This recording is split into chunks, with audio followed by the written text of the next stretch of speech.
Real Aware Women is more than a podcast. It's a space for honest conversations, real awareness, and meaningful connection.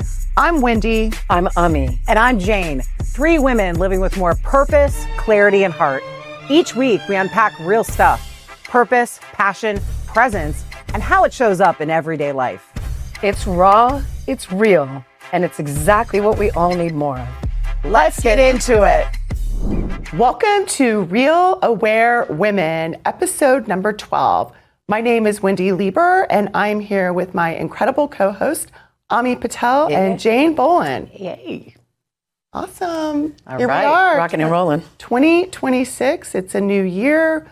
We have a new game. If you haven't heard, Raw is now the Raw Project. And in addition to this incredible show that we have 12 episodes in, we're going to be doing lots of other things. We're going to be doing events. We're going to be doing shorts. We're going to be doing articles. Who knows? So just wanted to say it out loud, because I think sometimes when you say it out loud, it gives life. No doubt. Absolutely, it does. You know what just came up for me is I was actually just asking one of our friends and producers here, like, is it okay to say we're at Real America's Voice? Because it's a flippin' amazing group of people here. Amazing. And, you know, the first time we recorded, we were so enthusiastic and excited, and it was just like, wow, look what we're doing and where we are. I feel such a great privilege in being here, and the people we get to see and meet and what they've been doing, it's really sacred.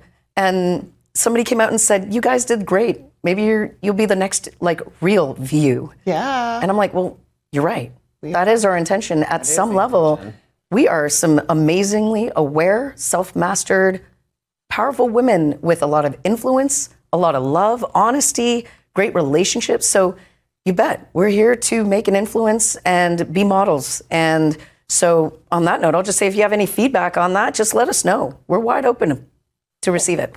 Well, I think when we think about some of our goals for 2026, because to date, we've really just spent time creating the show. We haven't done a great job yet of promoting it, so that's going to change. True that. But I think one of the goals is not only will we have just an incredible audience of listeners, but we will hear from you. We'll know what you're thinking. We'll hear your reactions, good or bad. So that's something I'm really excited about. Anything for you when you think of goals for 2026? Yeah, well, I think you said it right in the beginning, like, speak it into being. So don't be scared to say what it is you want, even if you think it's far-fetched. Who cares? Like, speak it into being. That's what we're doing. We're all making this up as we go anyways. I mean, honestly, right? If you heard the last episode, you know that we don't have a script. We just come out here. There's no teleprompter. No one's telling me anything. We're just doing this, right? And we're being present, aware, and clear, and we're just voicing our opinions. And it's fantastic. For sure. Yeah. One of the things I love about being able to do something like this, because if a year ago, or I don't know, maybe even 6 months ago, you would have told me I would be doing this show with no script. Really, like 5 minutes ago, what are we going to talk about? We have a general theme. I would have been like, no way. But I think the ability to be present in the moment, it's not just doing it here, it's everywhere. It's going to an event, being asked to speak impromptu. For sure. Where in the past, that would have been like something I want to do, but it would have created a lot of nervousness, a lot of anxiety, and I would have done it, but the pain to get there would have been like, I'm never doing this again until I do it, and then I'm like, I'm doing that again. But right? But I think, like, being able to just be in the moment and deal with whatever's coming up, it makes life so much more enjoyable. For sure. And it just gives you access to so much more. What would you say about the ability to be present right here, right now? Yeah, that's just it. To me, it feels like being present in the moment means I'm right here, right now. To the degree that I can have my full attention right here, right now, is to the degree that I have the ability to say what I want, feel what I want, do what I want, be who I, again, deliberately decide to be. So I say again, because we just talked about that in another episode, but it's really about the decision I'm making as to what I want to create. If I'm doing that, if you're doing that, and if you're doing that, we create a lot more cooperation. Yeah. And it's not like 3 entities trying to sort of bind together. It's like instruments, right? Like, say, I'm going to call you a tuba. Can I be a flute? You can be a flute. Okay. I'm going to be the bass clarinet because that's what I played. Now, if we're all going off on our own things, It's not going to sound very good. and we're all super solid on what we want to create or do, well, how's it going to sound, right? But if I'm like, wow, I'm really solid on being an amazing bass clarinetist, and that my song is beautiful, your song is beautiful, now let's hit the keys. Yeah. Let's notice where we want to meet. Let's be together. Then not only am I present with myself and being fully me, but I can also sense and be present with what you guys are being. That creates, an orchestra, a synergy, a harmony, rather than individual flavors off tune. Yeah. Yeah. Oh, I love what you're saying about that. I'm just going to jump in. So that to me feels like collaboration versus collaboration being I do this and you do that. Yes. So this like separation, or I do this for you and you do this for me, wink, wink. We call that doubt, collaboration. no doubt. We also call that bribery and or manipulation. You can, whatever you want. Coercion. Okay? A coercion, you name it. It can be all those things. But true collaboration is being present in the moment with myself and with other so that I can feel 100%. what else is happening over here. And that's just a beautiful, beautiful space. And I think when we talk about being present, it's also being present in your environment, right? Like actually getting all of it. So there's more happening than what's happening in here. Yeah. There's what's happening out here.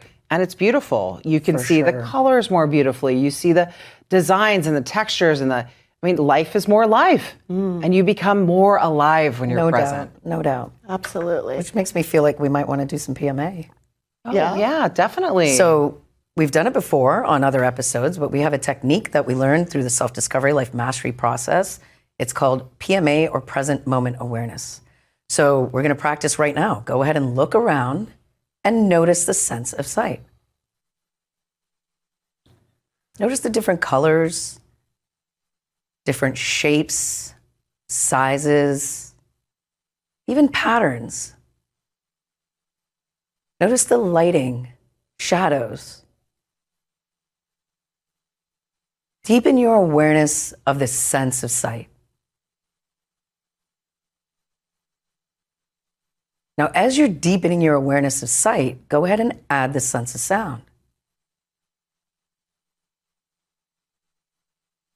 Listen to the sounds in your environment like you've never heard them before.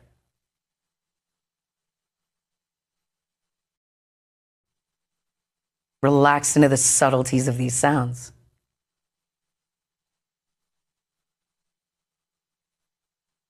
Now be aware of sight and sound simultaneously. And as you're aware of sight and sound, add the sense of touch. You can notice your body, where it's sitting or standing, its posture. You can rub your hands together. Feel your clothes where they touch your body.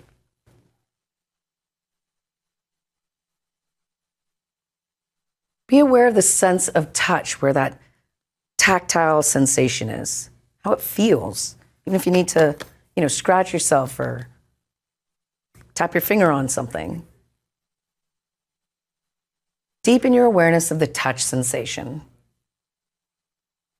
And now relax into sight, sound, and touch simultaneously.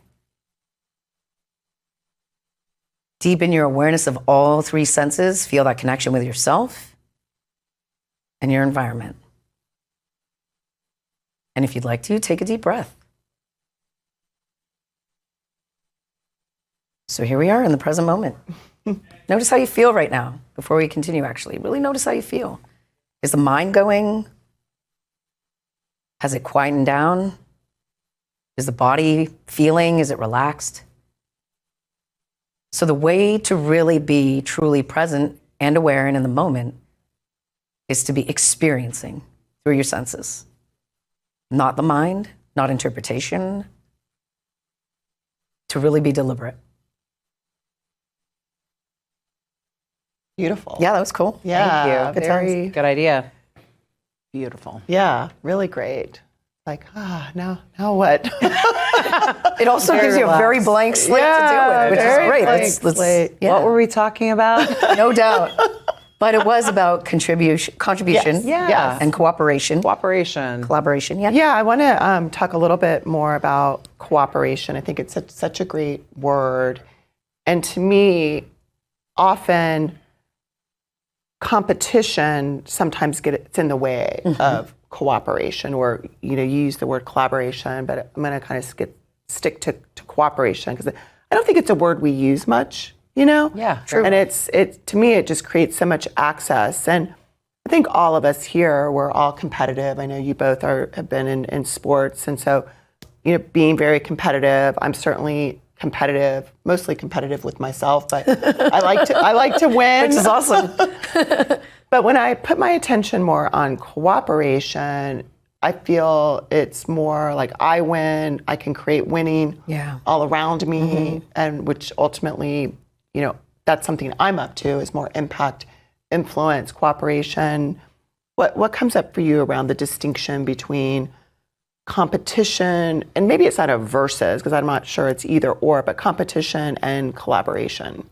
Yeah, so I think competition is awesome. It's definitely given me a lot of drive in my own life. I want to compete, I want to win, but I also compete so you can lose. Yeah. So I am very clear that I have this really good belief. It's like, I win, you lose, and that's how it goes. Now, I say out loud, I want a win-win world.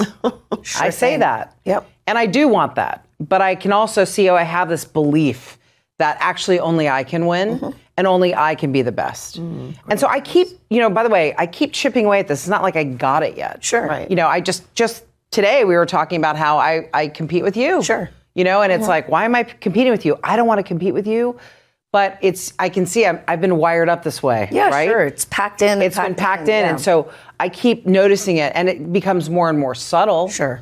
But I can feel it. Like when I win, I'm like, oh, I'm the best. And I get a little roostery about it. Like, hey, look, and then, hey, look at me. So I think they're both useful. This is the thing. It's like competition isn't bad. Yeah. And by the way, not everyone can win the blue ribbon. Like this idea, I mean, everyone said this, like every kid wins everything now. I mean, yeah, we get that, but it does create where kids don't see, oh yeah, no, I'm going to be the best of the best in this. The scoreboard matters. So it's I don't know if the word's balance, but there's some discernment about when the scoreboard is a scoreboard and when we are creating collaboration amongst people. And when you talked about that from a perspective of us each being unique, I mean, everybody wins in a different way in life, right? No and the way I win is not how you win, right? So yeah, it's an awesome topic, because there's a lot of discernment, and it can look very different in a lot of spaces. And if you want it to be one or the other, it's quite limiting would be the word. For sure. Yeah. Yeah, what comes up for me as you're saying that is often I think if you're winning and I'm competing with you, then I'm going to look at what you're doing and try to mimic it. Oh, right? Yes. Versus if I'm doing what I can do, the best I can do it, well, I'm unique. I'm going to win my own way. You're going to win your own way. And hence, cooperation, collaboration is going to be more natural. Versus, again, when I'm just trying to, and I see that everywhere in my life, organizations I'm in, where it's like, give me the blueprint. Give me the answer. Sure. Oh, you grew your business this way. I'm going to grow my business this way. And often, if not always, it doesn't work. Sure. Because we're trying to copy somebody else's strategy or what's best for them. Yeah. Which takes me into like, best of the best for me just means that I'm being my best. Yeah. Best of the best for you, best of the best for you. So I don't want to be the best at being Jane Bolin. Right. I don't want to be the best at being Wendy. I want to be the best at being me. I want you to be your best of the best. So all these best of the best create a winning movement. Yeah. So I love the analogy of sports with this, so I'm on the soccer field and we have 10 people on that field. Our goal is to defend our goal and create the ball to go in that goal. Yeah. Now, if you and I are playing forward and I'm like, no, I got to get this for myself. I'm just like deking and Jane's got the perfect spot right there. I don't pass it to her because I want mine. Yeah. Yep. So I'm going to shoot. Hey, maybe I'll get it in. If I'm really confident, I probably should stick to that. If I think it's 100% boom. But what if that is actually the real position? Can I get over myself enough to pass the ball to Jane to shoot and just own that win as mine too?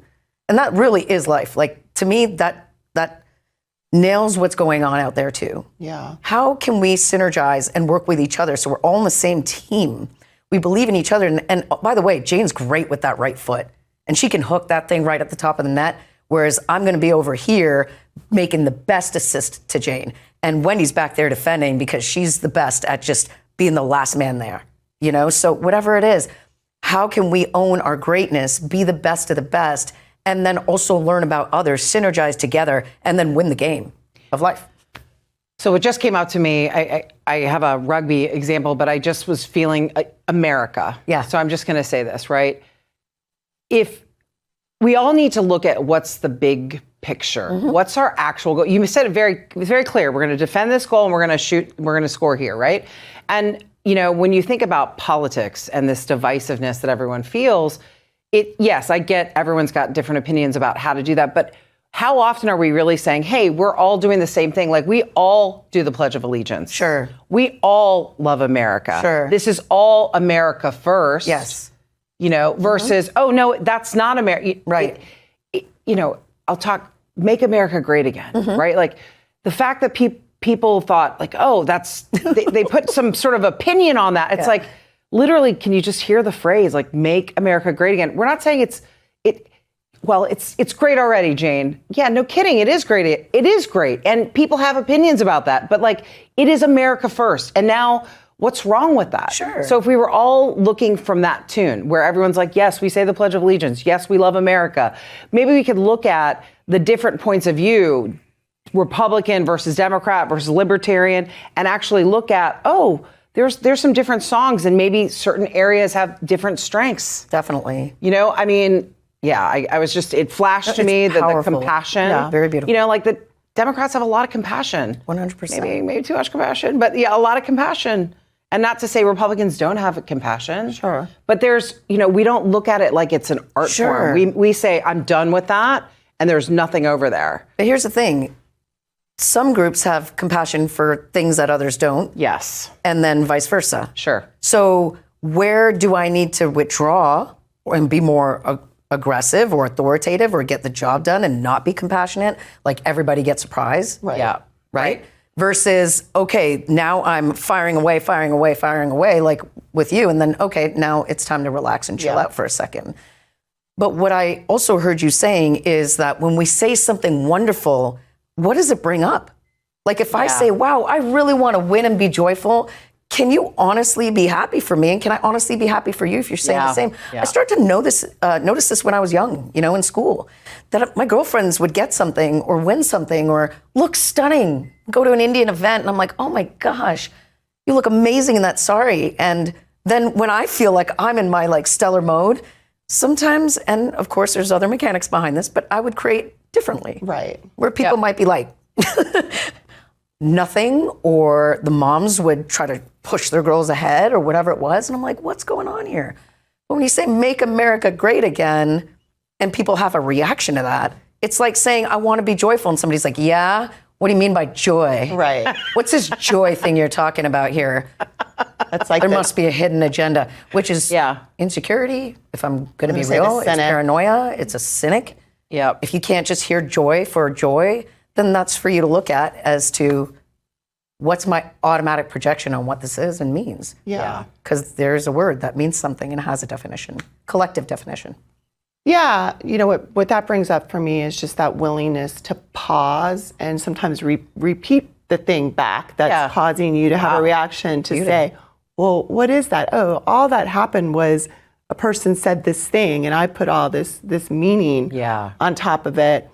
But I wanted to dig in a little deeper, and you're kind of getting into it, is, what does hold us back from the cooperation game versus competition to win so someone loses? What would you say, gets in the way the most of being able to do that? Definitely those automatics we've been talking about, our initial reaction or, ultimately, if I'm reacting, it's bringing something up in me that I don't like. Yeah. So not only is it that we're having things that are limiting, but we also don't have strategies to move them. This is why we're talking about the self-discovery process, because we learned how to move them. Yeah. Without a strategy, you can't. You can pretend it doesn't exist. You can, what are all the ways of doing it, right? Like writing it down, cool, great. It's still gonna come back like painting over rust. Yeah. Right? So you can deflect it, project it, you can do all sorts of things with those limitations, But until they're really released, and the only way to do so is by experiencing them with presence, which we can get into another time, but the only way to truly be free and be clear is to not have that limitation on automatic. Right. The more present you are, that limitation cannot come in and take over. The more deliberate you are, even more so. But learning how to release effectively these core limitations, and even more so the subconscious and unconscious ones that we have that we're not aware of. How do you become aware of them? You see how you react and respond. If you see patterns, that's what there is to shift. Yeah. Right? So once those are more clear, then we can be more deliberate and aware. Also, the defense mechanisms are everywhere. Yeah. You know, they're in spirit, they're in speech, they're in body language. So if you make a face at what I'm saying, and I immediately start to read you, and then we're going to go back and forth. Versus, how can I just be present and not even react to a facial response? Right. I mean, you could have just felt a pain in your shoulder or something, you know? And here I am like spiraling because I think Wendy doesn't agree with what I said. It happens so much Yeah. where we take something that innocuous, you might not even realize it, and someone over there is seething or making up some story, and it had nothing to do with right. them, you know? So it's a really great awareness just to start to notice where you're just automatically making assumptions Right. or automatically feeling something that doesn't feel good, that Right. doesn't feel expansive. Exactly. And how certain am I in myself? Yeah. Right? How solid, strong, and grounded am I in myself, my truer self, my higher self? Yeah. I love it.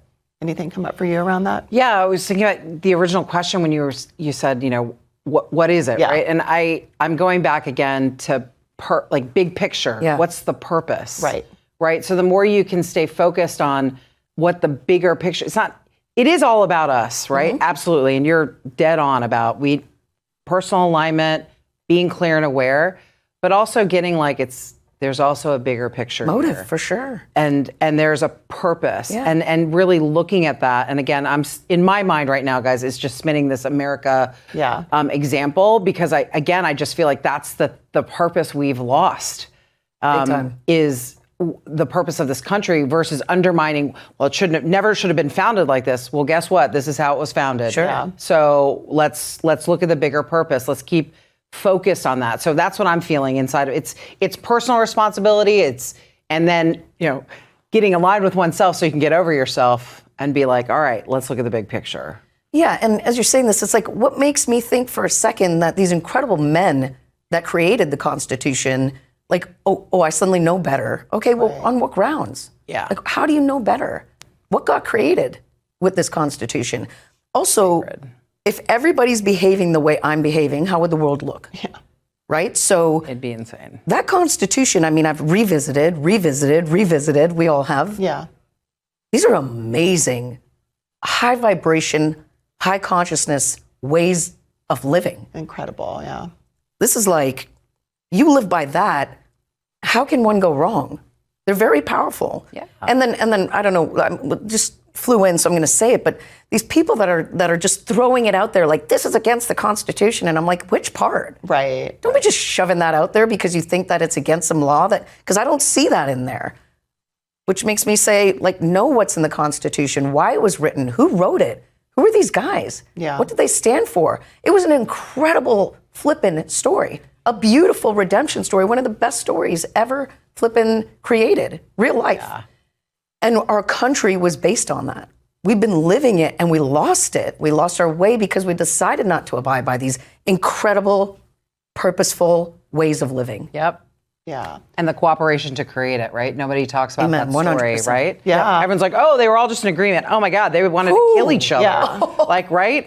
Come on. That was, and that was okay. Mm-hmm. It was okay. Because they still knew that there was one purpose, which was to allow us to create a country that was not run by kings. Absolutely. Yep. Individual sovereignty. No doubt. Yeah. No Love doubt. it. Yeah, the word discernment is coming up for me around this conversation, because I do think so often, and social media is great for so many things, and it's divisive for for so many other reasons. And I do think as individuals, having discernment when we see things out there, not just assuming it's fact Yeah. because someone posted it and it looks official, but having the discernment, like if someone, to your point, says, it's against the Constitution, and then just riffing off that and being like, carrying that forward. Yep. Like questioning, is it? Absolutely. Have you read the Constitution? When's the last time you visited it? Sure. So I really think that the word discernment as part of this conversation is something everyone can kind of take more ownership, more responsibility. For sure. That would go a long way. For sure. In some of the divisiveness that's out there. 100%. And being present with self creates discernment. Yes. Because when you're in here and you're accessing all the file cabinets and all the information that you've accumulated and accumulated and accumulated, it's going to loop on itself. Yeah. But if you listen to yourself, your wisdom, you'll notice that you'll feel what's right. And that's where it's like, if you're coming at something from an attack, from cynicism, you'll notice it doesn't feel good in the body. Yeah.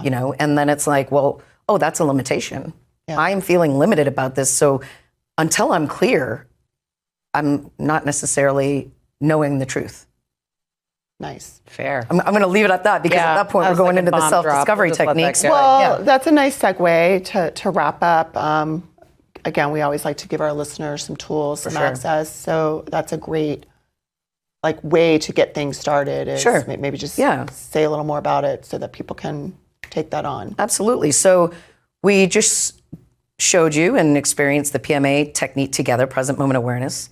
So when you're uncertain or you don't feel good, or you have a big charge come up or a reaction, you feel that cynic, the one that wants to hate, or the one that feels like it's purposeful but it doesn't feel good in the body, it's contracted, practice the present moment awareness technique. Allow yourself to be more clear, present, and aware.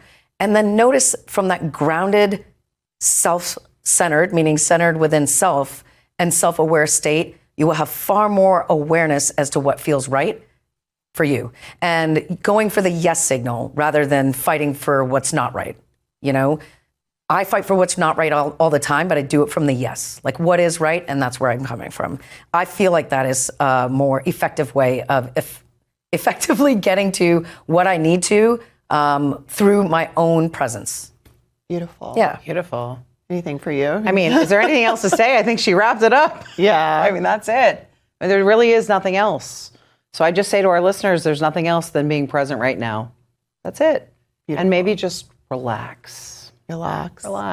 What was coming up for me is the more I think I'm right about something, the more I'm passionate about being right and someone else being wrong is often a cue that I'm being irresponsible about something, or I have a major blind spot. So rather than that feel bad and, kind of be limiting, now I look at it as like, there's some good stuff there for me to go after, because again, we all know what it feels like to feel like I'm right and that person's wrong, and I'm going to, fight to the death so that they know it. It's often a good cue for me to be like, wait a minute, something else is going on here. That's a great win-win. I love it. All right. Well, with that, we are going to wrap up episode 12, and thank you for joining. As always, we love hearing your feedback, anything and everything, and we look forward to next time. See you soon. Thanks for being here with us. If something in today's conversation sparked something in you, let it keep simmering. And if you loved it, share it, subscribe, leave a review, or pass us along to someone who's ready to lean into what's real. This is Real Aware Women, and we're just getting started exclusively on the roarnetwork.us.